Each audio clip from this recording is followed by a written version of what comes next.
Senin pagi kabut asap Sejak awal pekan ini kabut asap semakin pekat memenuhi udara kota Pekanbaru. Pemerintah mengimbau untuk mengurangi aktivitas di luar.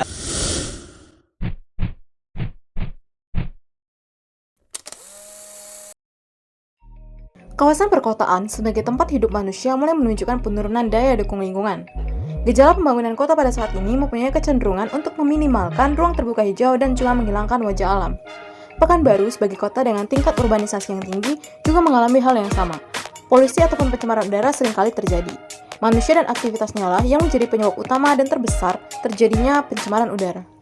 Aktivitas manusia sekecil apapun akan menghasilkan dampak lingkungan. Pekanbaru pernah mengalami pencemaran udara atau kabut asap yang sangat parah pada tahun 2015 dan 2019. Bahkan hingga saat ini, dapat dikatakan kualitas udara di kota Pekanbaru tidak begitu sehat.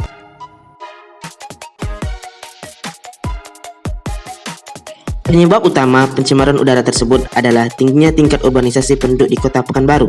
Yang pertama, berbagai aktivitas manusia, seperti pembakaran hutan yang menyebabkan hal tersebut, serta banyak penyebab lainnya. Yang kedua, pertumbuhan jumlah kendaraan bermotor yang semakin meningkat, dengan berbagai merek yang semakin banyak, yang akan meningkatkan konsumsi bahan bakar minyak, serta memberikan kontribusi terhadap pencemaran udara di perkotaan. Transportasi di kota-kota besar merupakan sumber pencemaran udara yang terbesar, di mana 70% pencemaran udara di perkotaan disebabkan oleh aktivitas kendaraan bermotor. Udara yang bersih sering dicemari oleh debu, partikel timbal, bising, gas CO2. Parameter polusi udara dapat berasal dari kendaraan bermotor seperti karbon monoksida, nitrogen oksida, metana, non-metana, sulfur dioksida, dan partikel SPM10. Yang ketiga, salah satu sumber polusi udara adalah dari hasil buangan pemakaian energi, sehingga penghematan energi menjadi hal yang sangat penting. Yang keempat, banyaknya pembangunan industri dan berbagai polutan udara yang dihasilkan. Dan yang kelima, kurangnya lahan terbuka hijau serta maraknya illegal logging. Dampak dari polusi udara yang pertama adalah pencemaran udara yang mengakibatkan berbagai gangguan kesehatan, terutama gangguan pernapasan.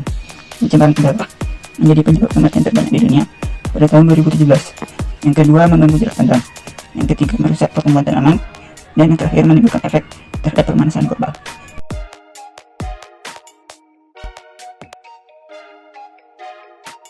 Salah satu solusi alternatif permasalahan ini adalah dengan pengembangan area jalur hijau atau Green Belt Area. Green Belt Area adalah pemisah fisik daerah perkotaan dan pedesaan yang berupa zona bebas bangunan atau ruang terbuka hijau yang berada di sekeliling luar daerah perkotaan. Jika Indonesia merupakan paru-paru dunia, maka Green Belt merupakan paru-paru perkotaan. Selain itu, manfaat Green Belt adalah sebagai peneduh dan kontrol suhu udara di perkotaan, penahan aliran partikel debu, dan penurunan tingkat polusi suara, serta faktor keindahan kota dan sebagai sarana rekreasi bagi penduduk perkotaan.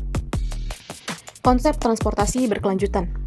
Transportasi berkelanjutan adalah sebuah konsep yang dikembangkan sebagai suatu antitesis terhadap kegagalan kebijakan, praktik, dan kinerja sistem transportasi yang dikembangkan selama kurang lebih 50 tahun terakhir.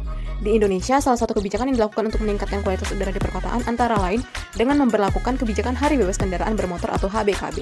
Sasaran dari kegiatan ini adalah untuk memasyarakatkan penggunaan angkutan umum massal yang ramah lingkungan bagi masyarakat atau publik, sehingga dapat mendukung serta mempercepat pemulihan mutu udara perkotaan agar menjadi lebih baik.